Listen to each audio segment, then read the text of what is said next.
Hey everybody, welcome back. We're going to do a video today that many of you guys have asked for us to give an update on. We're going to talk about my attempt to do residency by descent for Poland, but we'll talk a little bit about residency overall.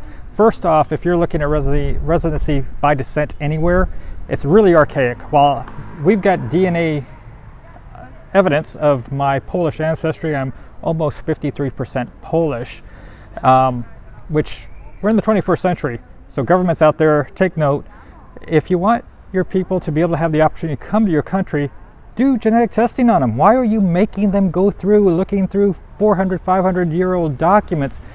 Start getting the DNA up to date. Do your own labs. But my 23andMe has me at almost 53% Polish. However, things did not go the way I want them to because of bureaucracy and because of the archaic system. Even if you have all the pieces together, if you have a bureaucrat that doesn't have their good mood going, they hadn't had their proper coffee, you might not get approved. So let's sit down and talk about what's going on with our residency and whether or not it's something we're still pursuing.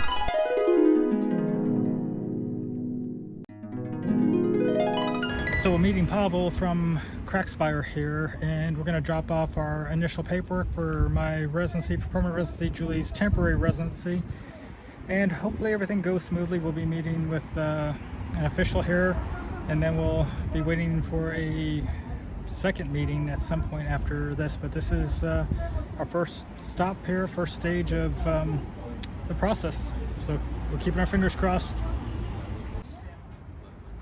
So first off, if you haven't heard the story on my Polish ancestry, we did a video on this about a year plus ago, and we went down a long trek of looking through my family history, pulling documents from archives and going to churches to get records in Poland. Some of these things are very hard to find because there's been wars, there's been fires, there's been a lot of things that have happened over the years. And I have 4 great-grandparents that come from Poland. My mom is 100% Polish.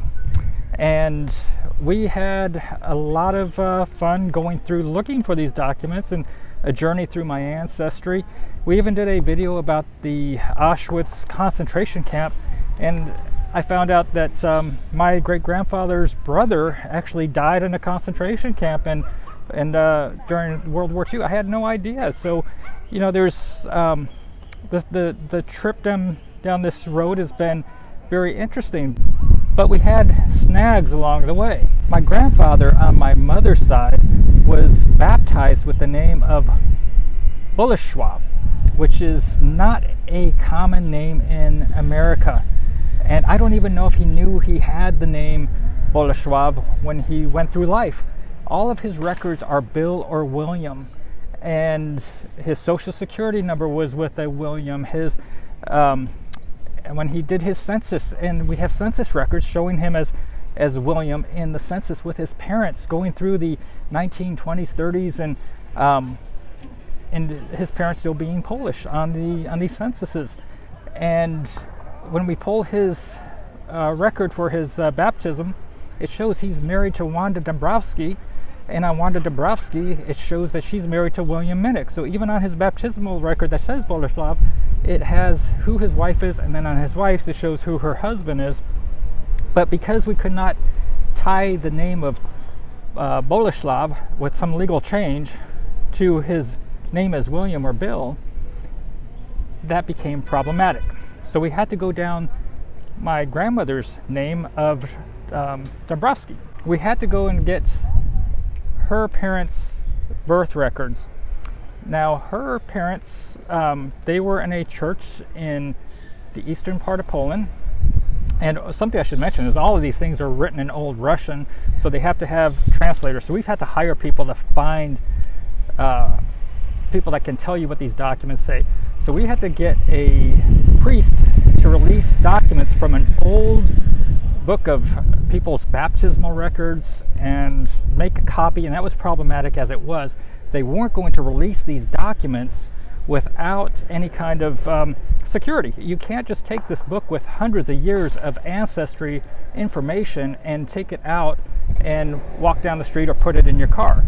So with that being said, we had copies made certified by this priest to provide for our ancestry case. And our bureaucratic lady, apparently she is normally working on cases for work permits for people to come into the country. So our attorney wasn't really too impressed with her, but she seemed to be trying to find a way to say no. So we could not bring in original documents. She couldn't, for whatever reason, decide to get her butt in the car and go an hour and a half, 2 hours over to the church and look at the books herself. So we were disapproved on our residency because we can't produce the original document. I was kind of pulling my hair out. I unfortunately wasn't even able to be at the meeting, so I couldn't even fight for my own case. I was stuck in Lisbon. I planned a trip out 48 hours ahead of time to be in Krakow to be there for the meeting. And when I was trying to get into the flight, it kept getting canceled, delayed, and finally canceled. And at that point, it was too late to find any new way to be there in time for the meeting. Okay, so I'm here to fly EasyJet this morning, and I'm not going to recommend the airline. It canceled on me, and I had to fly from here to Krakow, but I was going through Gatwick, and so the flight from here to Gatwick was canceled, and there's no chance of me getting the next flight to Krakow, Poland. So now I am told here that they don't have a 24-hour customer service number for me to call. They can't help me here at the front desk to get rescheduled to a way to get into Poland.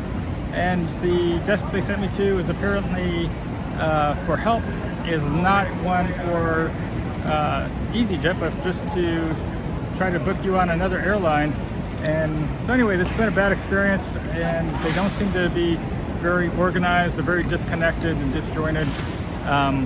No recommendation here for EasyJet from me anyway. This is the line they send you to, which has nothing to do with them apparently, and no sympathy from here, no sympathy from their people at the counter. They could care less if you don't make your flight, and they don't care if it impacts your life.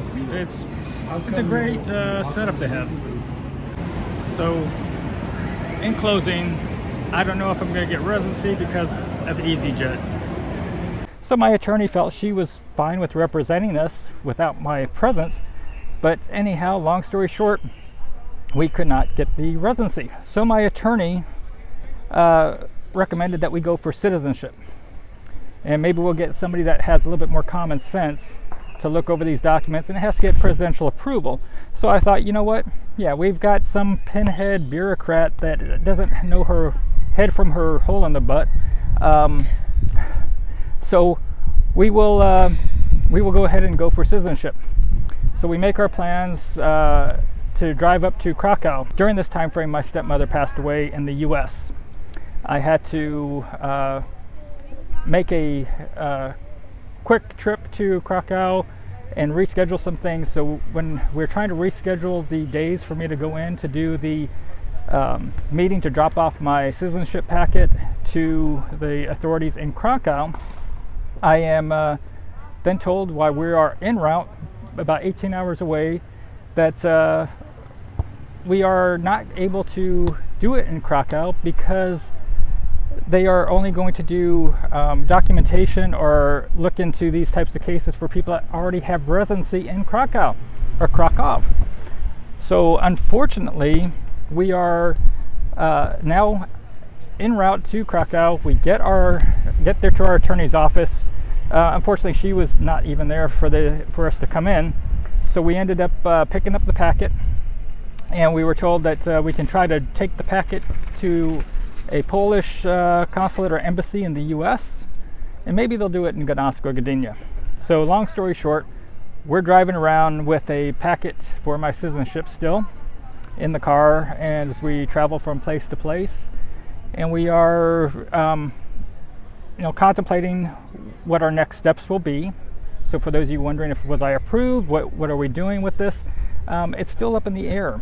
And if we go back to the U.S., like I was back for a funeral, unfortunately, I don't have time to go from Tennessee while I'm trying to spend time with my father to run to the embassy in Washington, D.C. to file the documents. Nor is that even possible, because you have to have an appointment for months in advance for these kind of things. And then of course you probably have to give up your passport while you're doing this stuff. Yes. And so we have to then leave Europe, go back there, set up a house, and so we're talking about a major situation that would probably take 2 to 3 months of us having to relocate back to the States. And substantial cost. Yeah. So we are up in the air.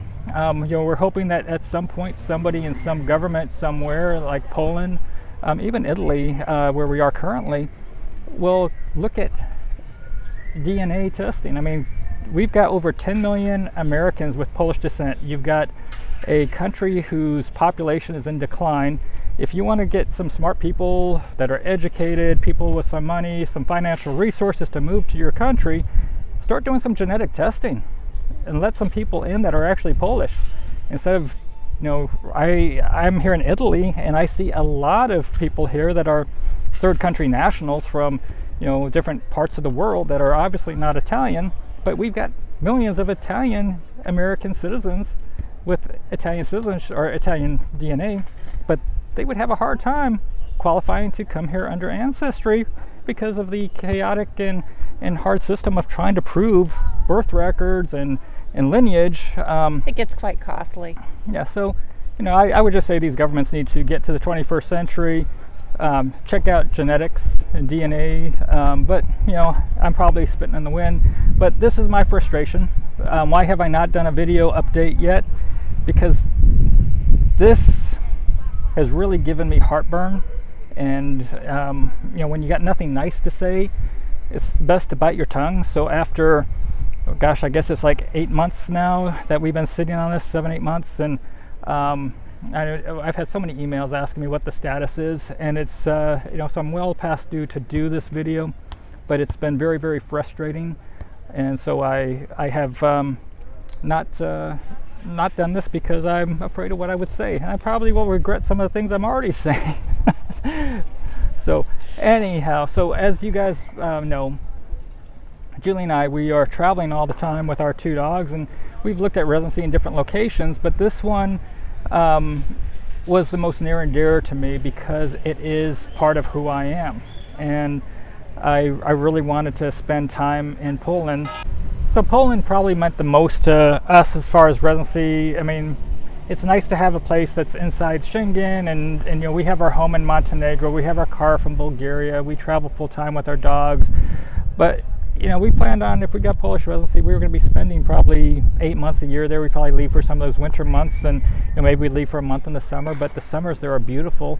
And but it almost felt like I was a lover spurned. I mean, this is it meant so much to me.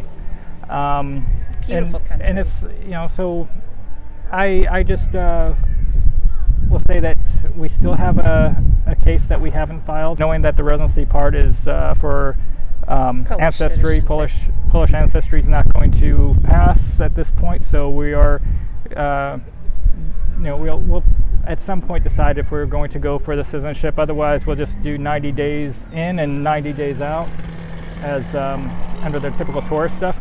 We are aware that if we wanted to go stay there for a year, we can go there and take language courses and stay within Poland for a year. So there's also the bilateral agreement that is in place, but we don't really know a whole lot of people have done that. So we don't want to jeopardize our Schengen status if we're staying in Poland and then we go somewhere and they're saying we overstayed our Schengen time. If you're flying in and out of Poland, that will probably work, but when you're living with dogs and traveling, it's going to be a lot more difficult to get by in that bilateral agreement. So at this point, I hope that you liked the video. There's not a whole lot to like here, I guess. It's just been a kind of a disappointment.